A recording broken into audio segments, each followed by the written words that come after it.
ओम जगदाधार सर्वदिष्ठान धात्री नमः। ओम जगदाधार सर्वदिष्ठान धात्री नमः।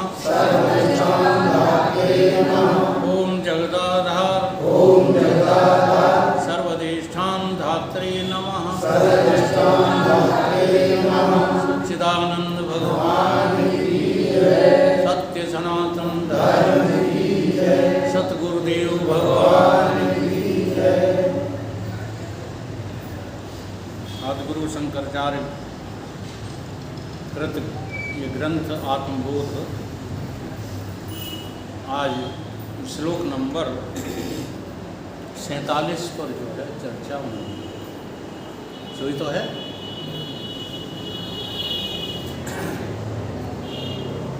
सम्यक विज्ञानवान योगी स्व आत्मन एव अखिलम जगत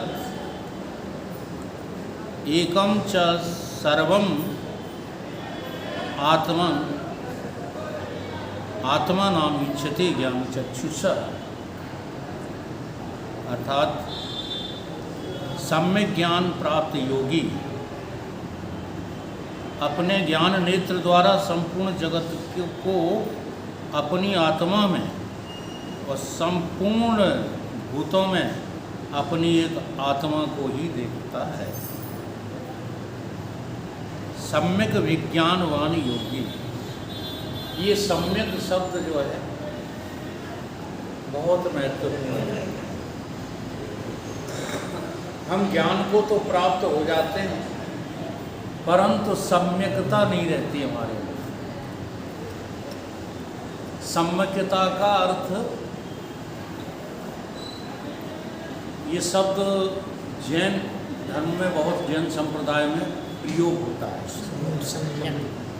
सम्यक सम्यक ज्ञान, सम्यक बोध, सम्यक व्यवहार, सम्यक आचरण। तो ये सम्यक का क्या अर्थ? जो सम तत्व है उसको सर्वत्र देख लेने का नाम सम्यक होता है। समान व्यवहार करने का नाम सम्यक नहीं, क्योंकि समान व्यवहार हो ही नहीं सकता। लेकिन जब सम्यक दर्शन करना चाहोगे तो हो जाएगा। कई बार मैंने इस दृष्टांत को लिया है। कुत्ते में अपनी आत्मा को देखना, ये तो संभव हो सकता है। लेकिन कुत्ते के साथ रोटी खाना, जो कुत्ता खाता है वो तुम खाने लग जाओ, जैसा कुत्ता व्यवहार करता है वैसा तुम करने लग जाओ, ये असंभव है।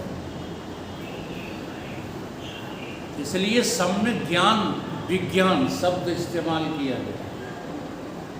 सब जगह समता का बोध और उसी समता को मौजूद देखना सम्यक विज्ञान है। सम्यक विज्ञान का अर्थ समता का व्यवहार नहीं है, समता का चलन नहीं है, क्योंकि सबके चलन में भिन्नता तो होगी ही होगी। जो काम मनुष्य कर सकता है वो देवता भी नहीं कर सकता, जो देवता करते हैं वो मनुष्य नहीं कर सकता। करके दिखा ले। इसी तरह से जो अन्य पशु पक्षी कर्म करते हैं वो मनुष्य नहीं कर पा रहा। नजर घुमाओ, विचार करो, कर पा रहे हो? कभी नहीं कर पा रहे। लेकिन जो मनुष्य कर लेता है वो पशु नहीं कर पाता। तो किसी भी कार्य में करने का नाम सम्यकता नहीं है। प्रत्येक स्थान पर सम को देख लेना, ये श्लोक बस यही कह रहा है। इसी श्लोक को जो है गीता में भगवान कृष्ण ने दूसरे तरीके से कहा, यो माम पश्यति सर्वत्र, यो माम पश्यति सर्वत्र। तुम मैं को सर्वत्र देखो। अब ये मैं सर्वत्र नहीं दिखाई देता। जब भी तुम किसी दूसरे को देखते हो तो मैं करके नहीं देख पाते हो, कहीं ना कहीं वो तू करके, यह करके, वह करके दिखाई दे जाता है। इसलिए वो सम्यक ज्ञान नहीं कहलाता, वो असम्यकता होती है।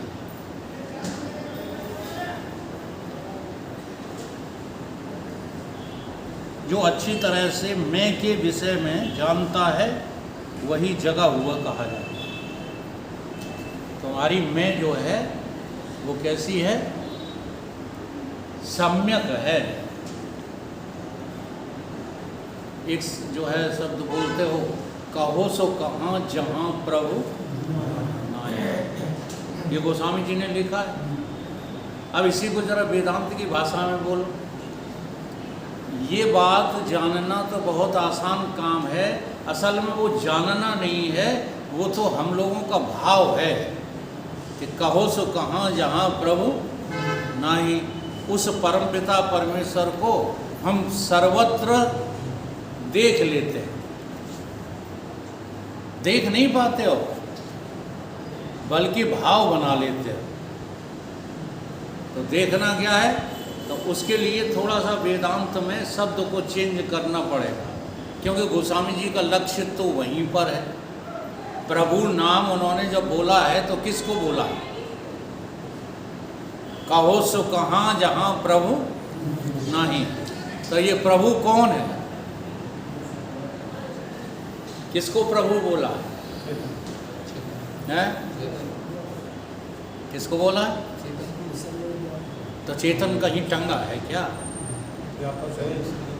देखो, अनेक शब्द बोलोगे लेकिन अनुभव न होने की वजह से तुम्हारी हिम्मत नहीं है तो ये कह सको मैं ही तो सर्वत्र हूँ।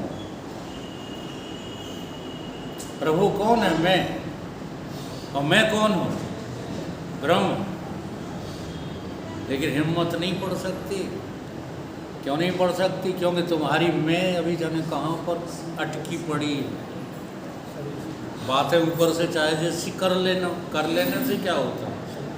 तुम जिद पूर्वक ये कह भी लो कि हाँ हमारे गुरुदेव जो हैं वो मैं पे ज़्यादा जोर देते हैं, अब ब्रह्म ना कहो, अब चेतन ना कहो, बल्कि क्या कहने लगो? मैं कहने लगो। तो ये ऊपर ऊपर से तो कह लोगे, लेकिन जरा अपने आप से पूछो, क्या तुम्हें तुम्हारी मैं सर्वत्र दिखने लगी? भाव नहीं, विश्वास नहीं, श्रद्धा नहीं। यही तो डर है, तईसो तो ना कहीं। यही तो डर है, इसीलिए तो नहीं कह पाते। डर तो अटके हो इसलिए डर है। अटके हो, हिम्मत जुटाओ। पहले तो ये हिम्मत जुटाओ कि स्थूल जगत नाम की चीज़ है ही नहीं। फिर तुमसे कहे कि फलाने मर गए, तो तुम्हारे अंदर चाहे अपना मरा हो चाहे पुराना, धक्क होती है कि नहीं? होती है। तो अभी ज्ञान कुछ नहीं, हकीकत है ये। अब तुमको जो है कहीं चोट लग गई, पड़े हो, करा रहे हो, हैं, ऊपर ऊपर कह रहे हो, कोई बात नहीं है, हमको चोट लगती ही नहीं है। तो इतने बेईमान मत बनो।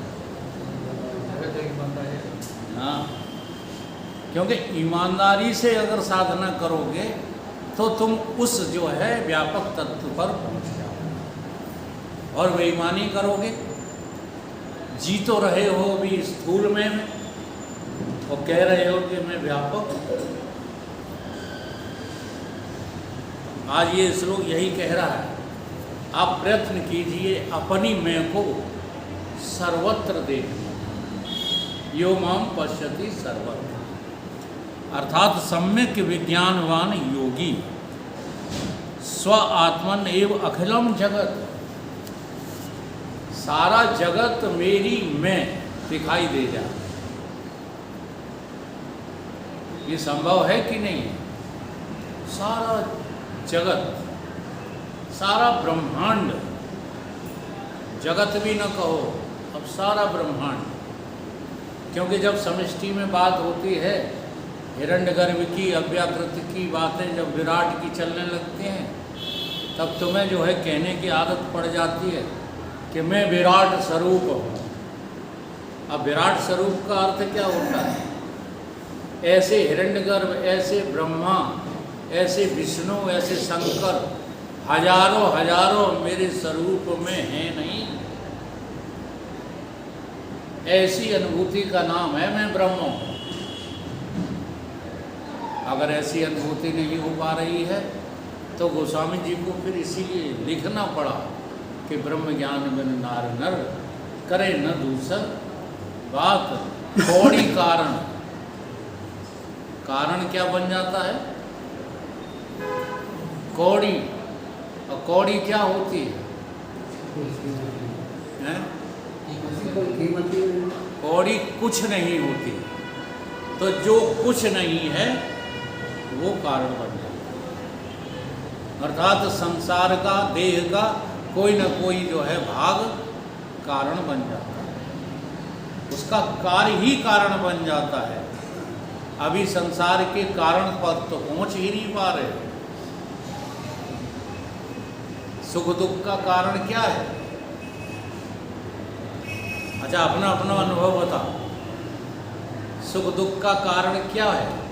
आपको किसी ने सुखी कर दिया, किसी ने दुखी कर दिया।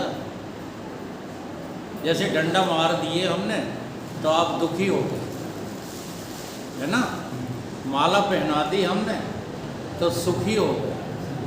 अब ये जो सुख दुख है, इसका कारण कौन है? रट रहे हो कि लगता है?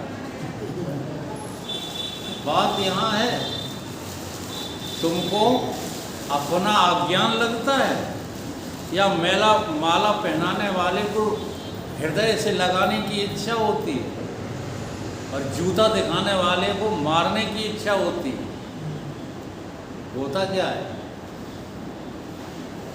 इसलिए उन्हें जो है हंसों का हंस परम हंस कहा जाता है, क्योंकि वो जानते हैं अगर हमारा हमको मान मिला है तो अज्ञान की वजह से मिला है, और मेरा अपमान हुआ है तो मुझे अपना अज्ञान ही तो है जो मैं अपना मान और अपमान देख रहा हूँ।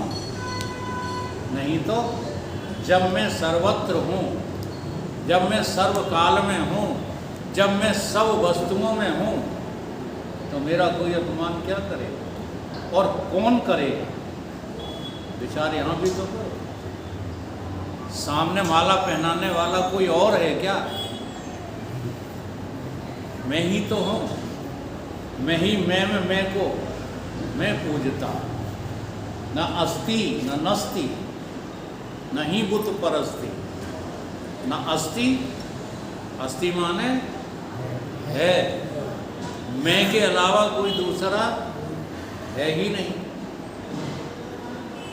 न अस्ति न नस्ति, न कोई है और न ऐसा है कि मैं कहीं हूँ नहीं। नास्ति का मतलब क्या है? अस्ति का मतलब क्या है और नहीं। एक को कहते वो है, इसलिए एक जगह आकर के कह दिया कि परमात्मा न तो है, न तो सत्य है और न असत है। और एक ही श्लोक में ये तीनों बातें समझा दी गीता में। नासतो विद्यते भावो, क्या कह रहे हैं भगवान? असत का कभी भाव नहीं होता। असत वस्तु होती है। असत का उदाहरण क्या है?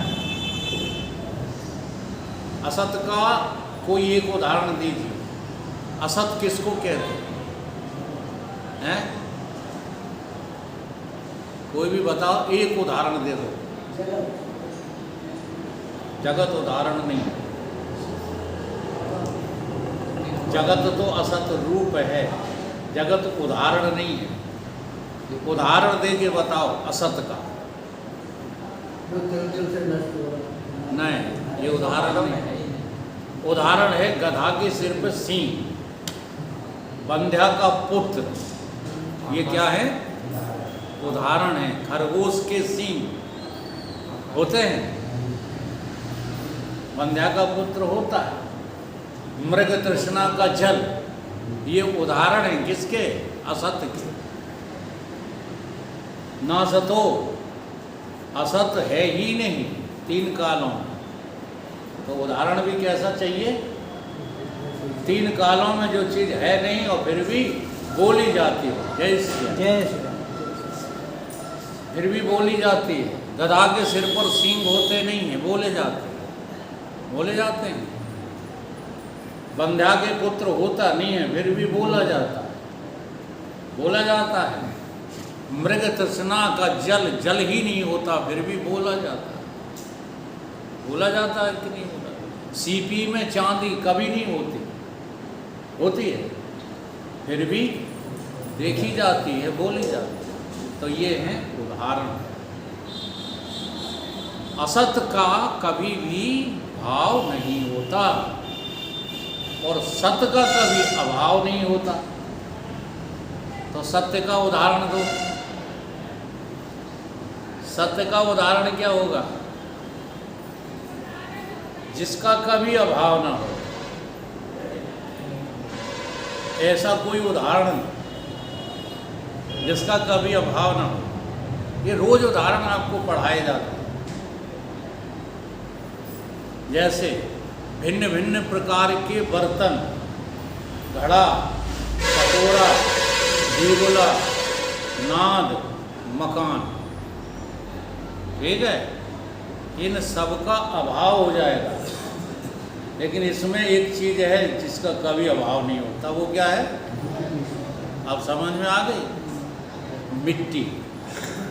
तो सभी बर्तनों में मिट्टी शाश्वत है, ये उदाहरण है। सभी जेवरों में सोना क्या है? शाश्वत है। हम लोग चक्कर में पड़ जाते हैं, उदाहरण दो तो उदाहरण याद रह जाते हैं, फिर सिद्धांत की बात का चिंतन ही नहीं होता। वो समझने लगते हैं कि हम रस्सी में सांप, जेवर, सोने में जेवर कहना सीख गए तो हम ज्ञानी हो गए। ये ज्ञान नहीं है। जैसे जेवर में सोना सदा रहता है, बिना सोना के जेवर कभी सिद्ध कर सकते हो? अलगर जो उपाधि जेवर है, जो जान रहा सो सोना है। कौन जान रहा है? अब यहाँ बड़ी विचित्र एक घटना है, किसमें? दृष्टांत में और सिद्धांत में।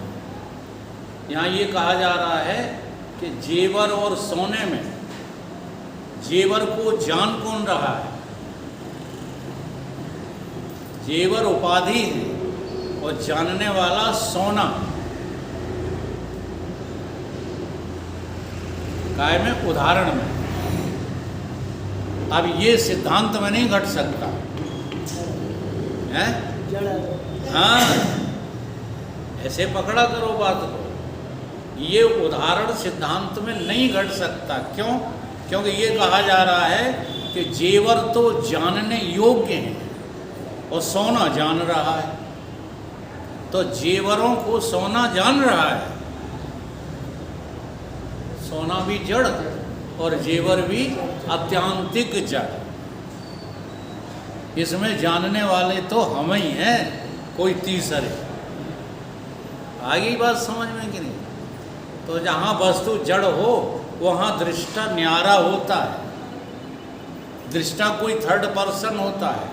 वहाँ जहाँ वस्तु सब कुछ चेतन ही हो, तहाँ दृष्टा कभी दृश्य से अलग नहीं होता।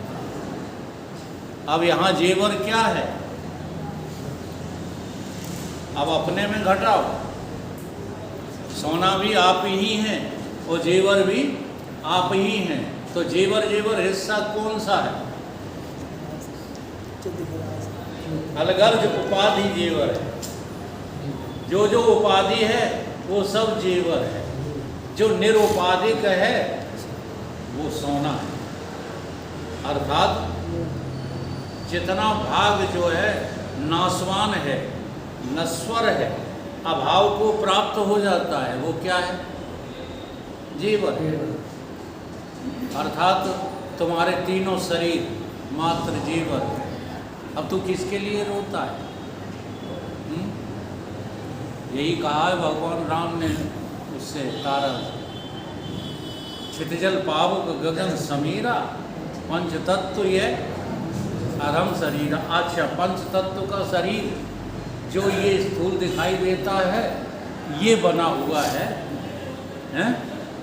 पांच तत्वों का, 3 गुण 5 तत्व मिलकर के ये शरीर बना हुआ है, नहीं बना हुआ? अच्छा, इसमें से जो निकल जाता है वो काय का बना हुआ है? जो इसमें से निकल जाता है वो भी शरीर ही है कि आत्मा है? अब मजा देखो, आनंद लिया करो इस वेदांत की भाषा का। ये स्थूल शरीर पंच तत्वों की गठरी, और इसमें जो चेतनता भुर रही है वो मेरी है कि शरीर की है? बोलो, मेरी है कि शरीर की? अगर इतनी बात समझ में आ जाए तो स्थूल देह का अभिमान गया तेल लेने के लिए। परंतु इतनी बात भी फुर्ती नहीं। जरा सा कोई अपमानजनक शब्द बोल दे तुम्हारा मुंह टेढ़ा हो जाता है। क्यों? क्योंकि तुम अभी इसी जड़ शरीर को मैं समझे जा रहे। अब दूसरा नंबर आता है उसका जो इसे छोड़ करके चल देता है, न खिड़की न झरोका। कौन सी खिड़की से निकल गए? मिलते ही पगर मगर मौका, दे जाऊंगा मैं धोखा, सब देखते रह जाएंगे, मैं निकल जाऊंगा बन के हवा का झोंका। कहाँ जाओगे निकल के?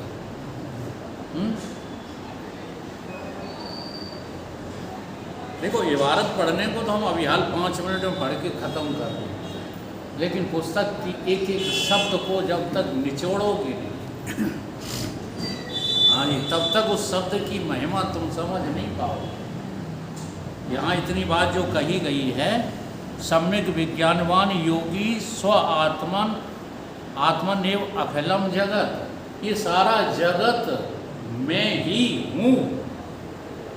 इस बात को समझना है ढंग से, नहीं तो ये लाइन याद कर लो, विद्वान हो जाओ। और ऐसे ही विद्वान जगत में घूम रहे हैं, जो बड़ी बड़ी जो भीड़ें इकट्ठी कर रहे हैं वो ऐसे ही विद्वान हैं, जिनके पास आप जब पहुंचोगे और बात करोगे ना तो तुम्हें फटकार देंगे, कहीं बड़ा आया तर्क करने वाला, पहले कुछ करके दिखाओ। कल एक सज्जन हमसे बोले, पहले बागेश्वर महाराज की ना भीड़ इकट्ठी करके दिखाओ तब तुम्हारी बात सुनेंगे। तो हमने कहा हमारे ठेंगे पर तुम सुनो और चाहे न सुनो, हम तुम्हें सुनाने के मोहताज नहीं। बागेश्वर तुम्हें सुनाने का मोहताज है, क्योंकि उसे तुमसे धन अकूटना है। हमें कुछ किसी से लेना देना है। हमको तो जो है एक करुणा भाव जगता है कि जो बात हमें पता लगी है सद्गुरुओं से वो सबको पता लग जाए। इस करुणा के अधीन जो है मारे मारे फिरते हैं। दुनिया को क्या लगता है? मारे मारे फिरते हैं ना। उन्होंने कहा, आज एक सज्जन बोले कि जी आपने कल कुशवाहा जी को भी लिखाए थे मैंने नाम, सोमवार को यहाँ, मंगल को यहाँ, बुध को यहाँ, बृहस्पति को यहाँ, शुक्र को यहाँ, शनिवार को, इतवार को, सबके नाम लिखा है। तो आज एक सज्जन बोले कि यार इतनी जगह घूमते फिरते हो, तुम्हारी अटकी का है। हमने कहा एक जगह हम बैठे रहे, सुनाए सुनाए कोई सुन नहीं रहा, सुनाते सुनाते हाँ कोई सुन नहीं रहा सच्ची बात को। तो घर हम बैठ जाए तो हमारी कोई सुनेगा? कोई नहीं सुनने आ रहा।